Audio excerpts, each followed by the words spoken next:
This conversation about building up your blueprint. It's time to take it cause time is wasted. Go grind and chase it, don't lose it. This generation need integration with information to move with. An inclination that is abiding in entertaining improvement. Hey, what's going on, Blueprint Nation? Welcome to another dope episode of the Respect My Blueprint podcast, where we give you the blueprint on how to do shit around here, okay? I am super excited. I am your host, your main man, 𝗥𝗲𝗋, Blueprint Mastermind, and I have a powerhouse guest on the show today, ladies and gentlemen. Listen, ladies and gentlemen, if you've been struggling on wanting to maybe start your own platform, you know, you're scared of creating content, maybe a little camera shy or something like that, well, guess what? My guest today is going to help alleviate all of these fears for you. And we're going to talk about being able to scale as well as grow your business through the power of video marketing. So you guys definitely want to go ahead and sit and catch this entire dope episode with my guest today. You know, she's a super entrepreneur, a six-figure business coach. All right. And in today's digital age, you know, if you're not using video, you're basically invincible, right? So my guest today, she's going to be able to go ahead and teach us the tips, tricks, and strategies to be able to turn the camera for you into cold hard cash for your business. All right. She specializes in helping service-based entrepreneurs build six-figure systems with video marketing, automation, and a dream team of virtual agents. So if you're ready to stop posting and start profiling, this is the episode for you. So without any further ado, let me go ahead and welcome my guest, Kirsten Graham. How you doing today, Kirsten? Oh my gosh. Thank you so much, Wes, for having me. I really appreciate it. And I can talk about video marketing all day long. They may not want to listen all day long, but we can talk about it all day long. Awesome. Well, as you can see, I've done my best to do you justice by giving you the red carpet, rolling you out, giving you a phenomenal introduction. But I feel it's best if the audience can hear from you. Give us a little elevator pitch about yourself, your background, how you got started a little bit, and that'll go ahead and set the stage for the rest of the show. Sure. So my background's actually real estate. I started selling real estate in the late 80s. I eventually moved to the mortgage side. I went on to own a mortgage company and a title company. And I started my YouTube channel at the end of 2006, early 2007 for my mortgage company. And that is when like blew my mind. That's when I realized like, oh my gosh. So we all know 2008 hit, but we survived. But what I learned from video is that, you know, I've always said I want to be rich, not famous. I have zero. Right. Okay. I got you. There's nothing wrong with that, right? Sort of the undercover millionaire type of thing, right? Okay. Absolutely. But what blew my mind was when people would come into the office, maybe they're dropping off documents or they're coming in to sign something and they knew me. Like they're just chatting me up and you're thinking, you've been in that situation where someone walks up to you at a party or, you know, out on the streets and they start talking to you and you're thinking, oh my gosh, how do I know them? They know me. It's very uncomfortable. Yeah, it's uncomfortable, right? Because you're thinking, but it's also fascinating in a way. It's like, oh wow, you consume my content. Okay, cool. Yeah. So when I found out that like I didn't know them, when I finally put my mind at ease that okay, I don't know them, I realized that they just watched the content. That blew my mind, that they felt so connected and they felt like they totally knew me and my team and everything else. That was when I really understood the power of video. And it's the second best thing to meeting someone in person. You know, you have this opportunity, like we're on video right now. And, you know, if I met you on the streets, I'm quite sure you're the same person there that you are on this conversation today. So what you see is what you get. And that's what I love so much about video. It's not like, you know, we're not AI bots, you know, yeah. So we're, you know, what you see is what you get. And I think that's what people are longing for now is connection. And video can allow people, especially, you know, for business owners to connect with people who need your product or service. Maybe they're not quite ready to pull the trigger, but they're looking, they're getting close to it. Also, you started into real estate to now transition to be able to go ahead and help entrepreneurs and help service-based businesses. Like, what was that aha moment? Because we're talking polar opposites here, real estate, you know, like what happened there? Well, so I did a lot of loans for self-employed people. And when you're self-employed, you have to show off your business tax returns and your personal tax returns. True. And so the person who sees all that, you know, it's kind of vulnerable. You've shared all your numbers with them. And I was very active in the community, and everyone knew that I was just going to be very confidential. Like I was never going to say I did a loan for you. You could say I did a loan for you, but I'm never going to say it. And Right. also, if someone asked me of anything about you personally, I would say like I wouldn't share your personal information. So I'm certainly not going to, share somebody else's. Right. So then what happened is people would say, hey, can I take you to lunch and pick your brain? So I mentored other business owners probably for a little over a decade. And then I started taking on coaching clients, and it kind of escalated from there. Okay. And the person who actually got me to do video marketing is now my business partner, Jeannie Wilson. And she was actually someone who came to me to mentor her. And through that process, I learned about video marketing from her and implemented that into my mortgage company on her advice. And she went on to build a very large digital agency. And I helped her really build her team overseas so that she could build a digital agency. And this was almost 17 years ago. So we started early on with outsourcing. And through that process, we like to say we got beat up and bruised up and we made all the mistakes. But when you wake up the next day and all this stuff has been done for you, it's like every day's like Christmas. Because as an entrepreneur, you get up every day and you're like this whole long list of things to do. But when you get up and see that your video's already been edited and there's social media posts that have already been created and things are ready to go out, it's pretty powerful. So you couple that outsourcing along with video marketing, and that's how we ended up here together. Awesome. And obviously this day and age, right, when with the power of just the internet, how it has advanced and everything like that, we are now no longer in that static age of internet. It's now dynamic where video is in the forefront. Yes. Okay, so video is in the forefront. Now, let me ask you, for those that are camera shy, those that are introverts, all right, how do you educate them, or how do you help them get over that hurdle of that fear of being camera shy in order for them to be able to go ahead and start posting content? So the first thing is a mindset shift. Basically, if you have a heart to serve, there's certain things that you just have to overcome. You started a business is high risk. You didn't start a business thinking no one's going to hire me because of the way I look or the way I sound.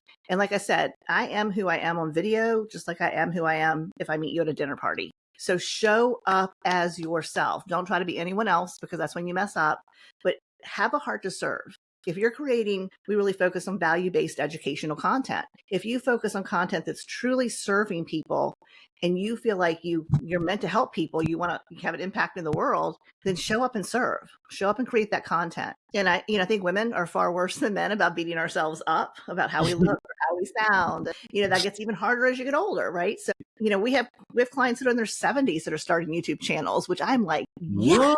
What? Yes, that's what I'm talking about. Yeah, they've raised the kids, retired from their businesses. A lot of times the spouses have already passed away, and so they're bored. And so they want to do something, and they feel like they have a passion or a calling.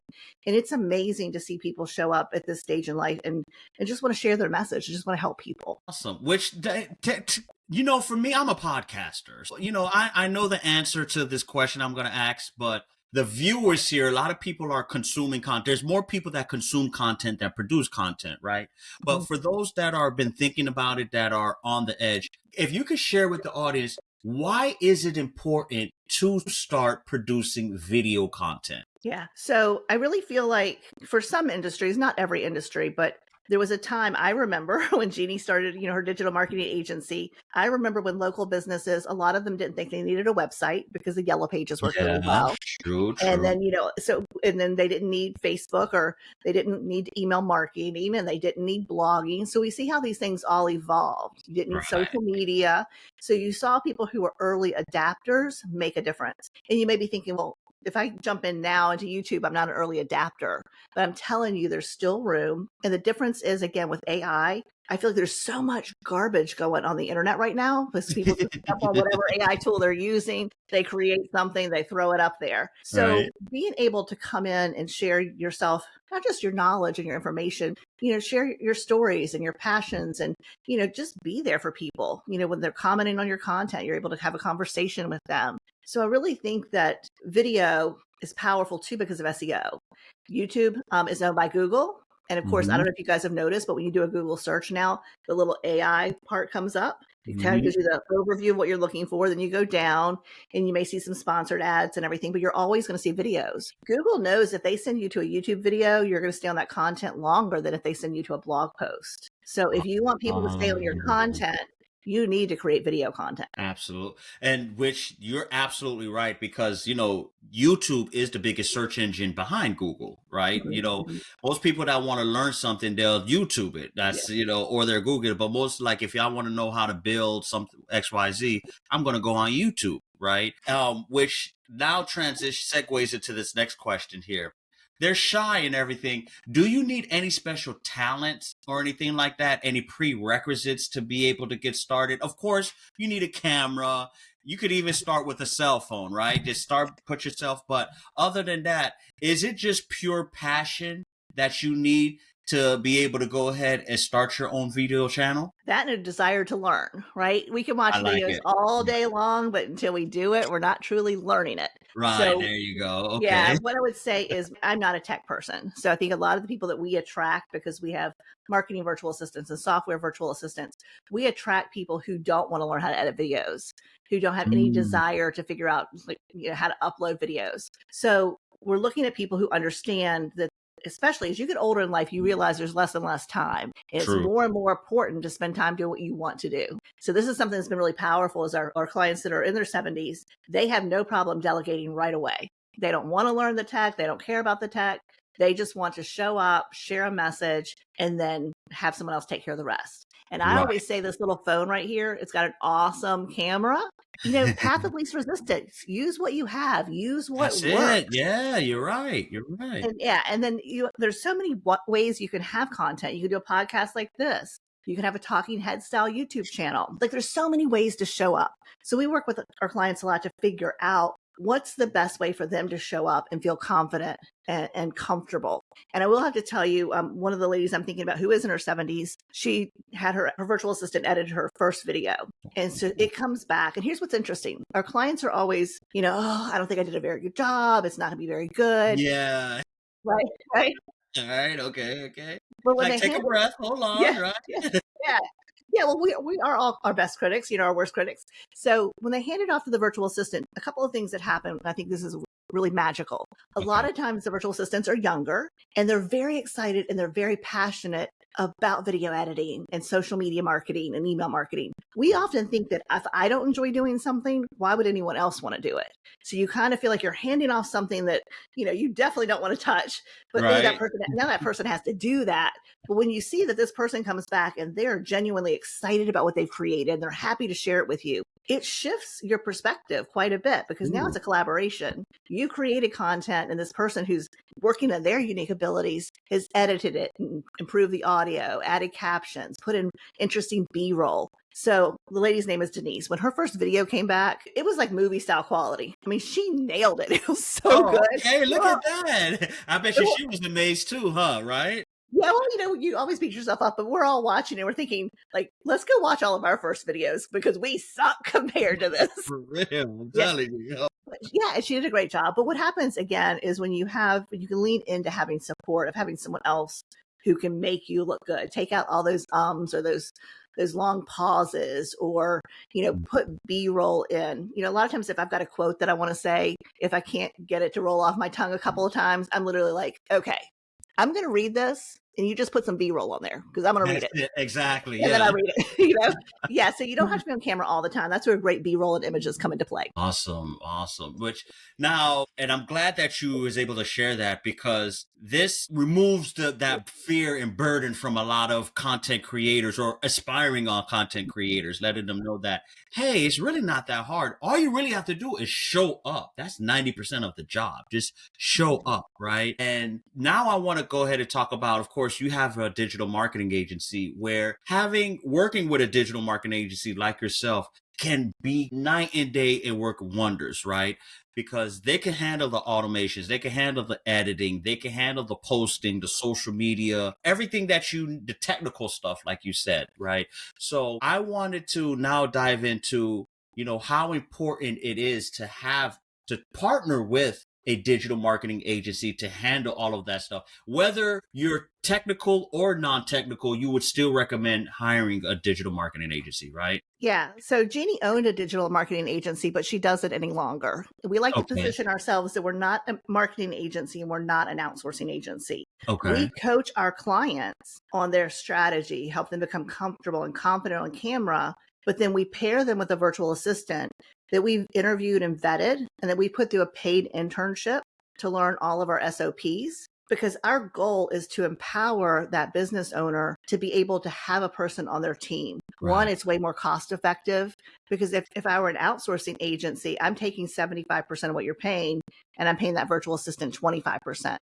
So with our model, we don't mark up the labor. We place the virtual assistant with the client. They pay them directly. And the big change here too is for our clients.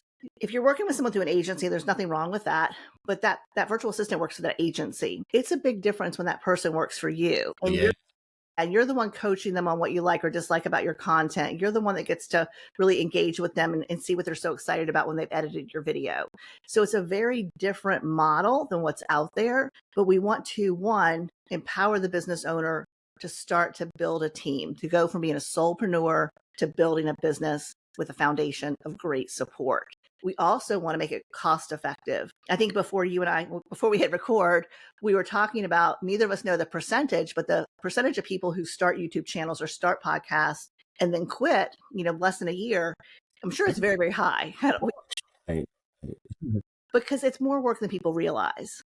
So it is a lot of work if you have to do everything. So what we want to work with our client with is you show up with great content and let someone else take care of the rest. So it make it affordable so that you can do this for a long time. I mean, you don't start a YouTube channel, you don't start a podcast as, oh, this is something I think I want to do this quarter. If you're going to start it, like it's a 2, 3, 5 year commitment, and hopefully you're going to fall in love with it and want to do it long term. And that will bring me to something else that I think people need to understand is it's not about going viral. If you're a business owner and you're creating content, well, I guess it's the type of business you're in, but if you're selling a widget or something, yes, you might want to go viral because then you can sell millions of widgets. Right. But if you're a coach or a consultant, or you're, I'm going to be a real estate agent, you're looking to have content that is attracting your ideal client, because you can make a lot of money off of a smaller channel if you're really talking to that one person who is your ideal client, and you're showing up and you're delivering content week after week that speaks to them and lets them get to know, like, and trust you. So that's the other thing, is it doesn't take a huge audience to start to make money from YouTube. Yeah, and that's what I feel that you hit it right on the head as well too, because a lot of people, when they get into podcasting or starting a YouTube channel, it's typically a hobby for them. They don't have that begin with the end in mind. They don't know that, man, there's a long-term play, and the successful podcasters, unless you're a celebrity or something like that, you already have a huge following and everything. But, typically this is something that you're going to have to cultivate over a course of time and nurture as well too, right? Now, working with a client, okay, is there's a set formula, or is there a blueprint that you have for them in order for them to get started? Like, say, within 30 days or 60 days, is there any type of expectations that you want them to achieve within that time period? Yeah. So our program is a little more flexible in the sense that it's recorded so that they can go at their own pace. For example, we had a real estate agent who joined, but in her market, it's the spring market, so she's getting busier. And so she wasn't sure if, she's like, I'm probably jumping in too early, but I want to jump in because I like to take my time and learn things. So I may not, be ready to hire my virtual assistant until the fall, but I want to get in here and really learn things, so I'm ready to hit the ground running when things slow down in my business. So we don't have a timeline, but so we might have some clients who join us and within 2 weeks, they're hiring their marketing virtual assistant. And like this lady, it might be 4 to 6 months before she's ready to hire. So it really depends on that person. But we're also talking with them, if you're a real estate agent, there's a very specific type of channel that's doing really well. So we help them do their market research and look to see what's working and how they could emulate some of that, and how they could bring their own brand and their own style to that in their local area, and leaning into not just real estate terms, condo for sale, but leaning into local keywords, because again, local search is huge for real estate agents. And then coaches and consultants, do you want to start like a talking head style channel? or would you rather have a podcasting style channel? And just, or maybe they want both. We have a lot of clients that do both. So it really is up to them as to what they want to do. But that's where we have conversations. Every Tuesday, Jeannie and I have a live like coaching and Q&A session. So all of our clients are welcome to come in and ask questions. The woman I was talking about earlier, her name was Lucia. She comes every Tuesday and she's like, I'm just here to listen and learn. And so she's just learning. So she's not ready to take action, but she wants to hear what people are doing ahead of her, or what challenges someone else might be having, or what someone else is excited that they've learned. And so she knows herself well enough to know. And I don't have no doubt that when she finally starts producing content, it's going to be fantastic. And she's got the long, she's got the end in mind, right? Right. But, so it's not a marathon. It's whenever you're ready. So that's how our process works. Okay. Now, share with me, what are some of the things that having a virtual assistant can do for you, right? Because we know about the main things, right? Editing video, making sure that the video is edited properly, and the B-rolls and everything. That's the video part.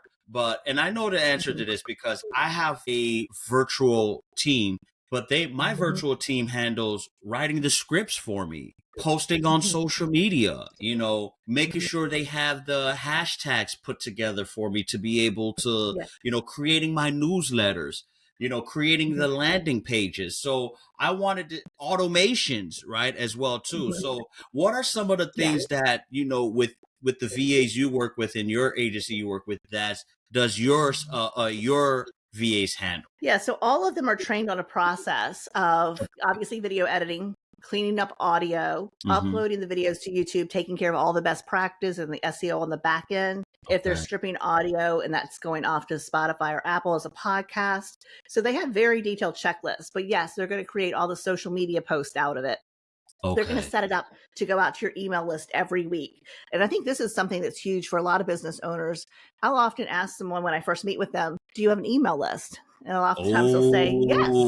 And it doesn't matter if it's 60 people. Did we freeze up? No, we could keep going though. We froze up a little bit, but yes, right. Sorry. So it doesn't matter if they have 60 people, 600 people, or 6,000 people. Sometimes when I ask, well, how often do you email them, or when's the last time? I'm always surprised when it's like, oh, I've never emailed them, or I think I emailed them about 5 or 6 months ago, or I'm getting ready to start emailing them. So the problem is you don't know what to say. Creating an email every week is challenging for a lot of people. So you have this great video. So now you have this great email to go out every single week. And the best thing about email marketing is you have people on your email list that are ready now, and you're getting that content in front of them at the right time. And you have other people on that list that'll be ready in 2 to 3 months or 4 to 6 months. So getting in front of them, even if they don't open it, they're seeing that you're sending it.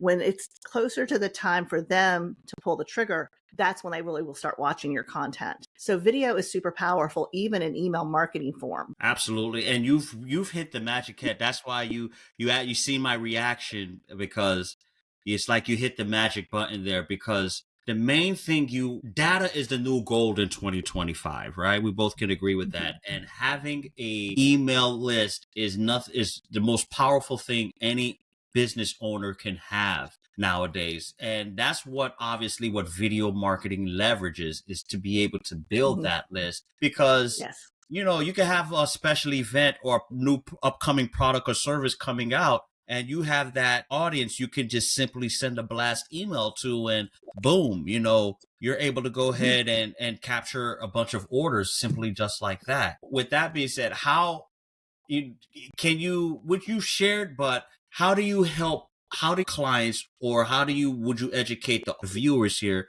What are some of the things they can do to build a very huge email list, if they haven't done so already? Sure. That's where lead magnets come in, having something for free. So for example, for your audience, I have a free guide today called Double Your Income with a Marketing Virtual Assistant. Oh, look at that. Okay.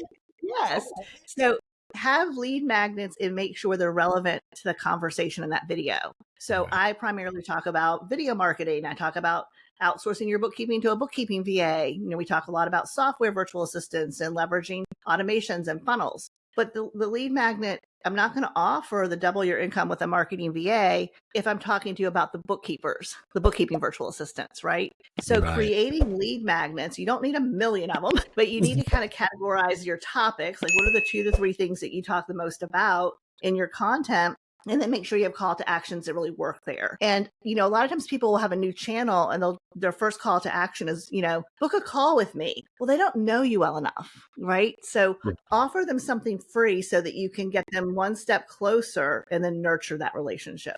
That's what email marketing is all about, is nurturing people. Okay. And you've definitely hit the button there. Now, my next question is, so what separates your VAs and your agency? Because this is also a saturated market. Let's be honest here, Kirsten, right? I mean, since the explosion of the internet, there's a lot of marketing agencies, ad campaigns and helping you set up your channel and stuff. So what separates yours from the other pack that's out there? Well, first of all, having a virtual assistant who's trained on systems and processes. The number one reason why people fail when it comes to outsourcing, well, I guess there's two main reasons. One, they want to hire magic unicorn. They want to hire somebody who can do everything for them. And then the second thing is they want to bring someone on, but they don't have any systems and processes in place. And that's because most business owners aren't great at creating SOPs. We're not great at creating workflows.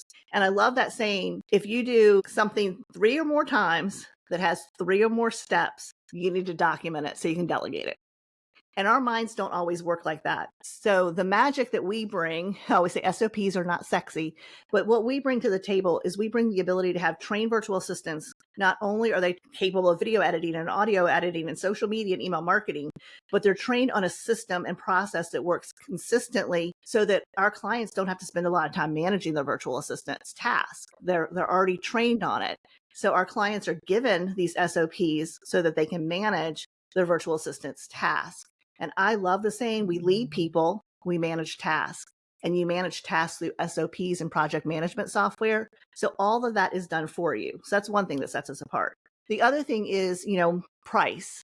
So if you're going to go to an agency, probably going to pay $1,200 to $1,500, where if you go through us, your virtual assistant's going to cost around $300 a month. So It's having someone who's super affordable. Sign me up, and girl. Hold on now. Okay. Yes. So pricing, is that what you're interested in? Yeah, exactly. No, the price that you said, you've definitely caught the interest of a lot of the audience, including myself. But go ahead. Sorry to interrupt you. I was trying to be funny, right. But go ahead.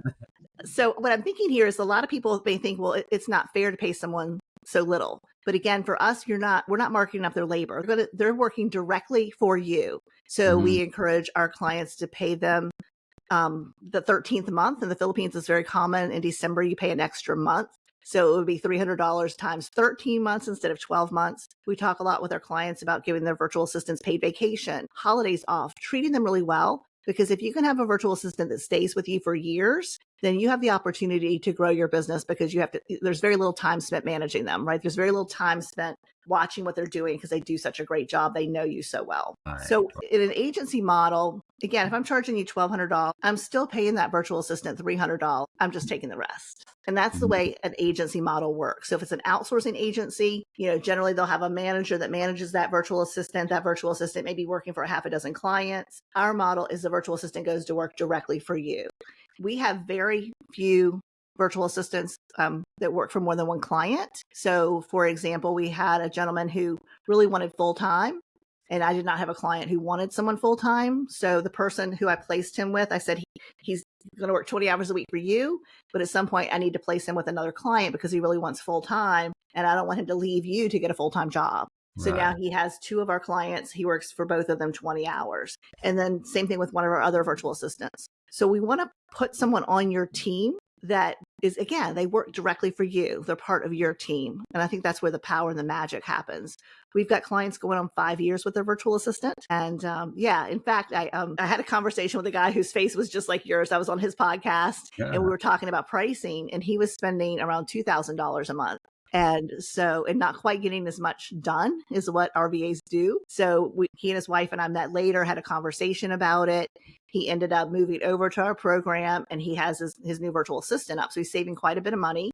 So he was able to go and hire a second virtual assistant now to just get him booked on podcasts. And he's still only spending around $500-$600 a month, opposed to the $2,000 a month. So it can be a great savings. We always encourage our clients to give bonuses and treat their VAs well. If you're making money, share the wealth.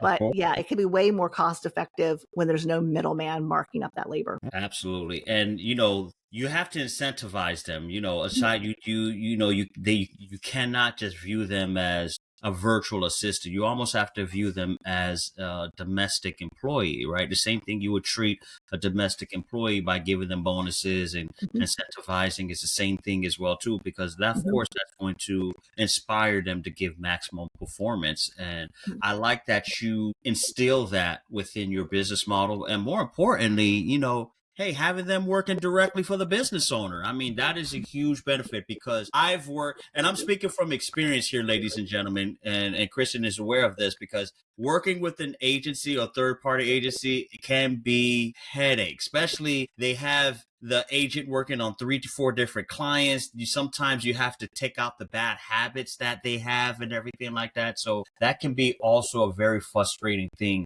when you're dealing with that situation. But okay, Kristen. So now let me ask you a question. How many pieces of a content do you recommend someone starting out? All right, because again, we're going to talk to the viewers here that are shy, wanting to get started, but they're fearful. But so we're going to massage their shoulders a bit. We're going to make it easy for them, right? Okay. Yeah. So what do you recommend for them to get started? We really recommend one video a week. It's YouTube. One video. One Okay. YouTube video a week, and then all of your other content can come. Not all of your other content. Most of all of your other content can come back for that video. If you Okay. had let's say you had a really large Instagram following, and what you were doing on Instagram was working, I would encourage you to continue doing that. But Okay. then add your YouTube video, share some of the content from that YouTube video on Instagram, but continue with whatever has been working for you on that particular platform because they're all different. Got it. Okay. So, and again, if you have a 5-minute video, you're going to get a lot less social media post out of it than if you have a 35-minute video. So Right. it really just depends on the video and the content. But I think a video a week is not that hard if the client just needs to really be clear on their topic and the keywords, and they can have a structure. So you talked about people who are shy. We talk about having different styles. So for example, I couldn't read off a script if my life depended on it. So I usually write bullet points. Sometimes Right. I'll leave something out and I'll go back and record it at the end and tell them where to put it in the middle. Right. Yeah.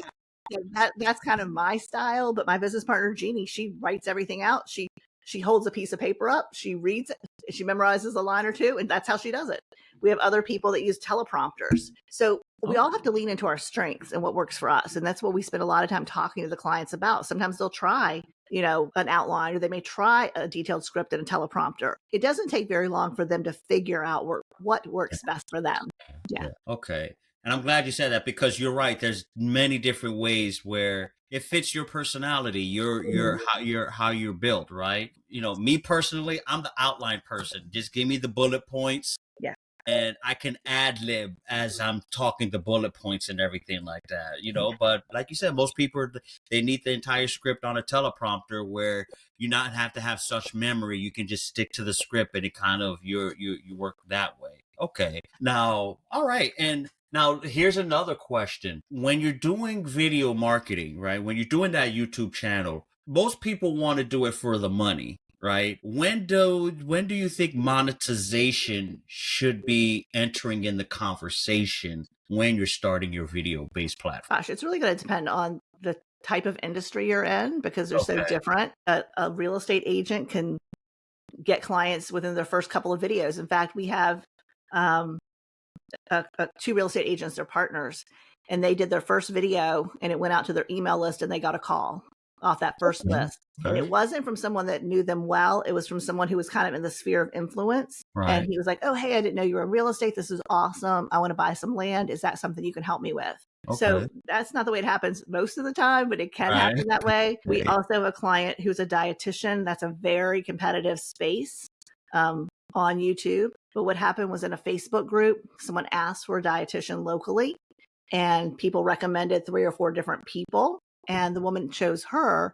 She said, because when I went to your website and I saw your videos, I've watched all your videos. I like you. I like your style. The other people didn't have videos. So it was the video that made her choose her. So that's the other thing that I think people need to realize is your monetization may not come from someone going to you or finding you directly on YouTube. It may come from people that are on your email list, or it may come from people that are on Facebook that you follow who all of a sudden start seeing your videos. So you think about marketing, it's like a flywheel.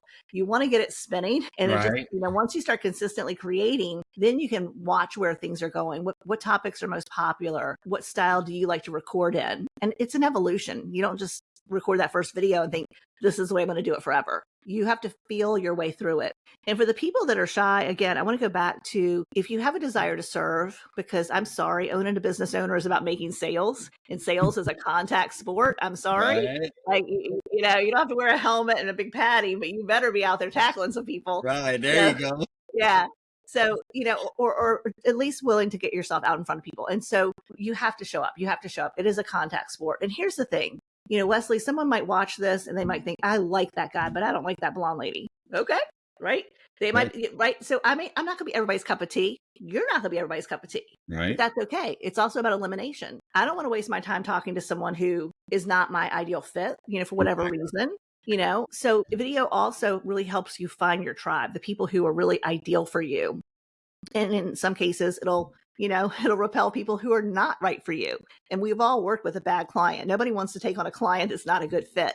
So you're better off to eliminate them in the beginning. The other thing I would say is that it's all about your desire to help people.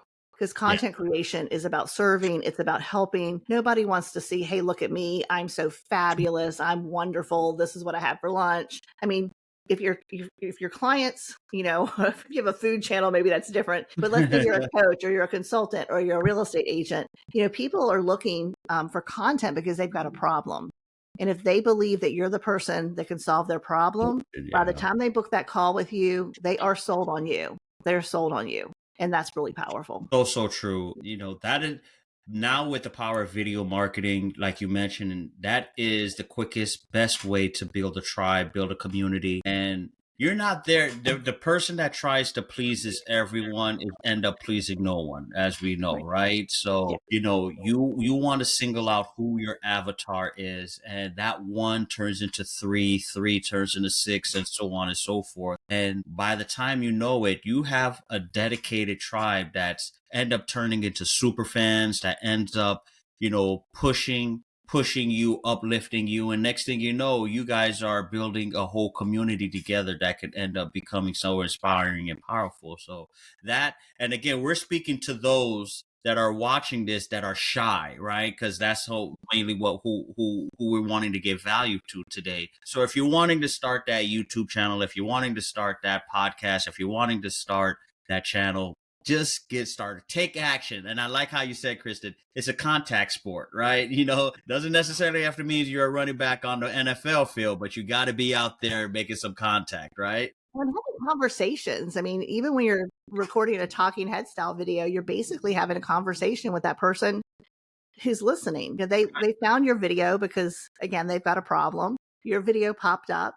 You know, they start to watch it. The other thing I think is if someone is shy, because I'm definitely an introvert. I mean, people might see me as an extrovert when I'm on. Yeah. But I enjoy my quiet time. And the other thing too is I want to address the fear of being criticized, because I think that's a lot for a lot of people. You know, when you get that nasty comment or that whatever, you know, for me, you can't take it personally, because the person who's making that nasty comment, maybe they're just a nasty, mean person. I don't know. Maybe they're having a bad day. Maybe they're not putting themselves out there but they really want to. So they'll criticize those who are. So when you think about it, you know, a negative comment, just reply back kindly, you know. That's it. Take the high road. That's it. Thanks for watching my video. I'll take into consideration what you said, or that's an interesting point of view. So you don't have to engage with them and go back and forth, because your time's not worth it, you know? And if you're a person who gets really upset about those things, maybe don't read the comments. Maybe ask your virtual assistant to reply. There you go. You know, and also just, I hate to say it, this is a time to use AI. Just copy whatever they said, tell AI what the video is about, and just say, write a very kind, professional reply where I'm not conceding to them, but I am not engaging them in any type of conversation. And then think, yes, that person commented on my video. That's going to help the algorithm find me. There you go, right? Yes, you win. There you go. That's what we got. There you go. So send them some love or pray for them or whatever you choose to do, because I think when people go around hating on others, it just tells you that they're really hurting. Yeah, it's just a reflection of themselves and what they're going through 9 times out of 10. Me personally, this, you know, I may be giving away my secret sauce to the audience, but me personally, I don't read the comments. I let my virtual team handle it because, as you're right, it can affect your psyche if you're, if you have 10,000, not going to exaggerate, if you have 50 comments and 6, 7 of them are negative, most people are going to focus on the 6, 7 versus the 40 some odd plus positive comments that you get. So, they could have 100,000 positive and get one negative. One negative, right? Exactly. Is that so think about it. That person who left the negative comment, they're not your cup of tea. You're not right for them. But think about those 100,000 people and don't let it shake your confidence or your determination to show up for the people who you can serve. Exactly. Because you're always going to get more positive than negative. That's one thing. Yes. The people who follow you are energy flows. So the people who follow you or wanting to consume your content, they're going to flow to your channel and consume and give you the praise and the love that you need as well too. So absolutely. I want to go ahead and mention, one last segment here, which you've mentioned, the power of AI, which AI is brand new to both me and you, right? Now that AI is here, what are your thoughts on AI now being introduced to the masses, and how do you recommend business owners to incorporate it in their business? Right. So I did a podcast interview on Friday, which I think will come out on our channel on YouTube, Six Figure Business Coaching. I think it comes out the first week of July.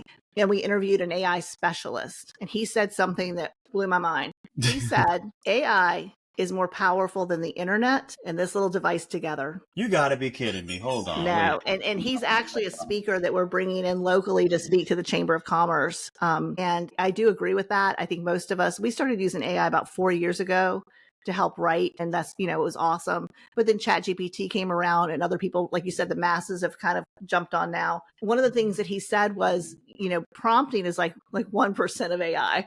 It's such a small amount. So AI is going to change everything.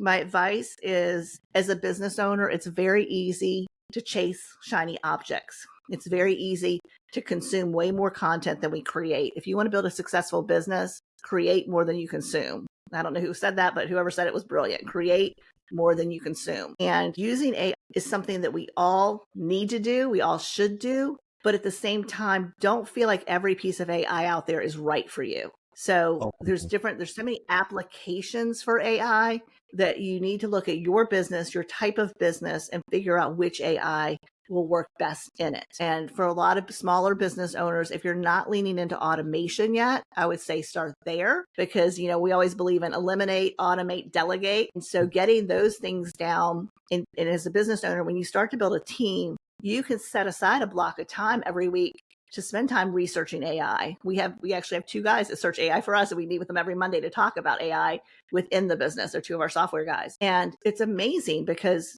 there's so much out there, but whether or not it's right for you and your business at this time, you don't know. But don't go down a bunch of rabbit holes of AI chasing.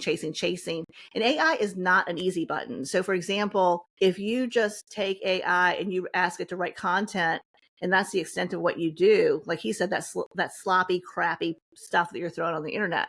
A person who is really going to use AI to help them write something is going to make sure to tell that AI, act as a professional copywriter who specializes in XYZ. The ideal person we're talking to is this person. So you really have to learn how to prompt AI. And again, that's something that I feel like all small business owners should really start to learn because it can really help you write a lot faster. And my favorite prompt to tell my team, I don't care if you copy and paste an email and put it into chat to reply, just make sure you tell Chat or Claude or whoever you're using, do not repeat every word in the email. It makes you sound like a stupid robot. Oh, yeah. So yeah, you've all got an email back, right? You write the email and it comes back and it's almost like they take it sentence by sentence and reply to each thing that you said. Ugh, it drives me crazy. So that's the other thing. If you have a team, you have to have best practices for how you want them to use AI. Right. Because AI is still in its infancy stage. It lacks the human touch. So you have to have, that's why there's prompt engineers, and that's why it's still going to need human oversight for the most part, like you mentioned, right? So therefore, your replies are not sounding so robotic. Nowadays, I'll be honest with you. If somebody replies to me on an email or send me an ad, I could tell AI did it. right? It's like, okay, yeah, that AI did, right? But, Yeah. this is something as it gets evolved, it's going to be more fine tuned and everything like that. But I do agree with you that every business, it doesn't matter what type of business, how small or large business you are, you definitely need to incorporate AI in your business, or you're going to be like the baby boomers that are still using flip phones nowadays, right? Yes. Yes, absolutely. And it's really funny because sometimes I'll use AI and I'll write something like a memo to the team, and everybody knows like I'm chatty, I can talk with you. But if I'm sending emails that are short and to the point, I'm not being rude, I'm just busy. But Right. sometimes I'll have a lot of things I want to go over with them, and so I'll spend time in chat and I'll write it. And so of course it sounds really nice and professional as complete sentences. It's like a Right. normal person wrote it. And then I cited at the bottom Kirsten in chat or Kirsten and Claude. Like, I'm giving AI credit for the back because they know darn good well I didn't write the whole thing. And I'm okay with that. Yeah, I'm okay with that. That's funny. I like that. Giving credit to the AI bot, right? You definitely got to do that. Yeah. Why not? Yeah. Well, Kristen, you've been absolutely phenomenal in sharing not only the power of video marketing, but also for those viewers who've been shy, mainly being able to go ahead and get started thinking about it. Maybe they've recorded a video and it's still in their drafts right now. They haven't been released it. They're scared. And what you've really shared is that, guess what? Hey, like you said, eliminate, delegate, and automate, right? If you Yeah. know those three things there, this, hey, be the talent, show up, and then go ahead and hire somebody, with like on Kristen's team that can handle all of the back end for you. So you just have to produce the content. And with that being said, before, we wrap up, is there any final words of encouragement that you would like to give the viewers in order for them to help build their blueprint to start their business? Yeah, definitely. We talked a lot about video marketing, but I'm also going to lean into the power of outsourcing.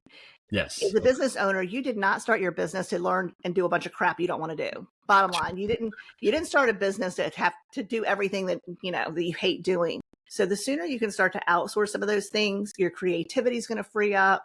You're going to show up with a marketing virtual assistant. You're going to show up a lot more across all platforms. You're going to start to feel more confident because you're creating great content. But remember, you don't have to do it alone. As a business owner, you deserve support in your business. And I don't care if you're a startup or, you're doing $500,000 a year, you deserve to ask yourself on a regular basis, what else can I hand off so that I can spend more time doing what I do best? Absolutely. And they can do what they do best. How can they reach out to you, and what's the best way they can connect with you? Sure. So first of all, I do have that guide, Double Your Income with a Marketing VA. You're welcome to sign up for that. And you can find that at outsourcingforbosses.com. Okay. And then you can find Jeannie and I over at Six Figure Business Coaching on YouTube, or Six Figure Business Coaching is our website. And I think there's a link on there where you can book a chat with me if you want to have a conversation about, what kind of channel do you want to start and what's holding you back, and what would you love to see come of your channel? I'm happy to have that conversation. I think you can already tell I'm not high pressure sales. It's either I'm a good or I'm not. And we stay pretty busy. And I think it's because, we don't employ some of those tactics. And, marketing and internet marketing and building an online business, I know there's a lot of people out there that want to tell you can get rich in 20 minutes. And that's just not the case, right? We all know it. Yeah. Yeah. If you're doing anything worthwhile, you are constantly challenging yourself, you're learning, you're growing, and you're working, and hopefully you're loving all of it. Absolutely. Well, listen, ladies and gentlemen, definitely, connect with Kristen. I hope you have learned a lot from today's episode. Again, check out her free guide that she's mentioned. The link is going to be in the description of today's show notes, as well as this YouTube episode. But listen, for all of my aspiring content creators out there, if you're thinking about starting a podcast, thinking about starting a YouTube channel, thinking about starting a platform, or if you just have a business and your business is not where it's at because you're not producing enough content, just show up. Just show up. Take action. Take that first step. There's resources, then there's also strategies that can help ease the burden and make it a lot easier that Kristen has shared with you today. If not, go ahead and connect with her. Okay. She has an excellent, phenomenal team. And of course, from what we heard directly from her, she has the knowledge. She'll sit down with you and be able to go ahead and help you produce the content that you're looking for to help you scale to the next level. So, Kirsten, it's been absolutely phenomenal to have you on the show. Thank you, Wesley. Yeah. Awesome.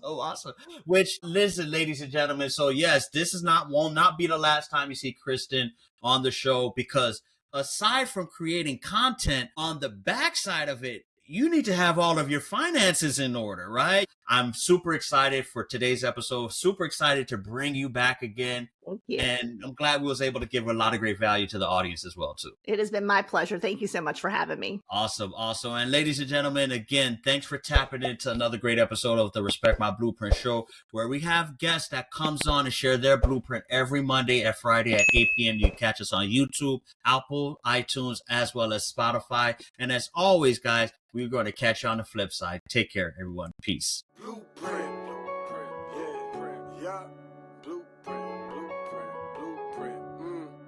This conversation about building up your blueprint. It's time to take it, cause time is wasted. Go grind and chase it, don't lose it. This generation need integration with information to move with. An inclination that is abiding in entertaining improvement. Yep, 𝗥𝗲𝗹 with Blueprint. This guests are exclusive. Get on and tune in and then learn some new tips about credit, finance, investment. A nice chance to get rich and buy land. Flip it, quick 9 bands. Learn all the skills from Wes, he did it. Learn how to build successful business. Run up a mill and get the digits. Run up a mill. Look, safe place where guests are speaking. Based off financial freedom. All facts, no cap, believe it. Podcast, you have to see it.